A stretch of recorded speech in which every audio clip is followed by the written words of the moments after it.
Et la crise au Mali, il en est notamment question dans un rapport parlementaire sur la politique de la France en Afrique qui a été rendu public aujourd'hui. Il n'est pas tendre avec Paris. Il a d'ailleurs fait polémique avant même sa publication. Et nous recevons ce soir l'un des auteurs, celui qui a rédigé ce rapport, Philippe Baumel. Bonsoir. Bonsoir. Vous êtes député socialiste. Alors, tout d'abord, quel est le bilan que vous dressez?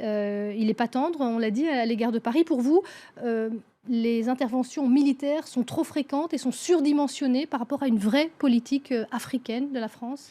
Entendons-nous bien, les opérations militaires, c'est quand même l'honneur de la France. Quand il y a crise, la France est souvent la seule à venir au secours des peuples africains pour rétablir la sécurité. Ce que nous disons dans ce rapport, c'est que consacrer durablement 1 milliard d'euros par an aux opérations extérieures est relativement inacceptable parce qu'en face, les budgets dédiés au développement, eux, ne cessent de diminuer. Donc, il faut traiter le mal à sa racine. Les crises liées à des enjeux de sécurité, elles ont souvent des racines dans le mal développement. Et c'est donc cela qu'il faut traiter en urgence aujourd'hui. Il faut avoir un travail de fond, repenser notre relation avec les États africains. C'est donc repenser toute la stratégie de développement et c'est ça que nous voulons réinventer. En créant notamment un vrai ministère du développement et pas Oui. un sous-secrétaire d'État? Non, on ne veut pas évidemment reconstituer un ministère de la coopération qu'on a connu à d'autres époques, qui s'est montré très inutile. On a la volonté de proposer la création d'un ministère politique de plein exercice, qui devrait être un ministère stratégique. C'est un peu ce que font les Anglais depuis la création du Commonwealth, qui ont à côté de leur ministère des Affaires étrangères un ministère chargé du développement. Eh bien, je crois qu'il faut passer à cette étape-là, parce que je crois aussi que la relation entre les États africains et la France doit évoluer. Aujourd'hui, les Africains nous regardent fort différemment de ce qu'ils faisaient peut-être jusqu'au XXe siècle. On franchit une étape et aujourd'hui, on est d'égal à égal. Et aujourd'hui, il faut savoir renégocier un certain nombre d'accords, se fixer des objectifs partagés, mais à moyen terme, pas uniquement répondre aux crises. Pas uniquement réagir, mais plutôt agir en profondeur. Un mot sur la polémique, hein, j'en parlais à l'instant. Le rapport a été retoqué une première fois par Elisabeth Guigou, la présidente de la Commission des Affaires étrangères. Clairement, est-ce qu'il y a eu des censures, des passages les plus délicats qui ont été enlevés de ce rapport? Il n'y a eu aucune censure. Ce qu'a demandé la présidente, c'est que, à la lumière du débat que nous avons eu lors d'une réunion qui s'est déroulée il y a une dizaine de jours, que le texte du rapport soit précisé. Cela a été fait, il y a eu quelques compléments, mais il n'y a eu en aucun cas des pages arrachées ou des paragraphes oubliés, en aucun cas. Alors vous n'êtes pas tendre non plus avec certains alliés de la France, certains présidents, certains chefs d'État, notamment le président camerounais, Paul Biya. Est-ce que pour vous, finalement, le président François Hollande, qui a promis de rompre avec la France-Afrique, est-ce que finalement, il n'a pas tenu sa promesse?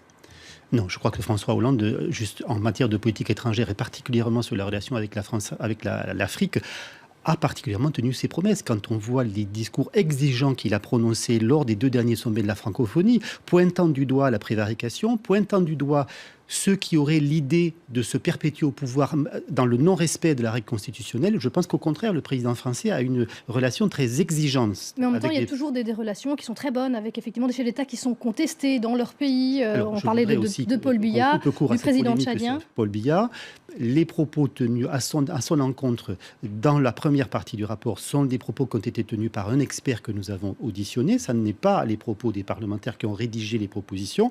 C'était un avis parmi d'autres. Donc il n'y avait pas de volonté d'être acerbe particulièrement sur un chef d'État plutôt que sur d'autres. Ce rapport n'est pas la distribution des prix. Ce n'est pas les Molières des chefs d'État africains. Il faut sortir de ça aussi. Il faut imaginer que la relation de la France avec l'Afrique, c'est autre chose que la relation de président à président. C'est quelque chose qui se construit d'État à État, d'État responsable à État responsable et de peuple à peuple.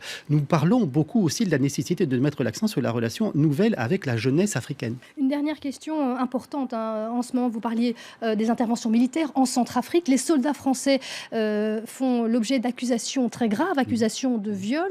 D'ailleurs, aujourd'hui, la Centrafrique annonce qu'elle va lancer des poursuites contre des militaires français. Est-ce que ça vous paraît crédible, cette affaire ? Moi, je n'ai pas à me prononcer sur la crédibilité de l'affaire. Ce que je dis, en revanche, c'est que s'il s'avère, à la faveur de l'enquête qui va être lancée, que des méfaits de ce type ont été commis, il faut que ces soldats soient définitivement exclus de l'armée française. L'honneur de l'armée française ne peut pas être bafoué de cette façon-là. Il faut être clair et il faudra à ce moment-là que les punitions s'abattent de façon stricte.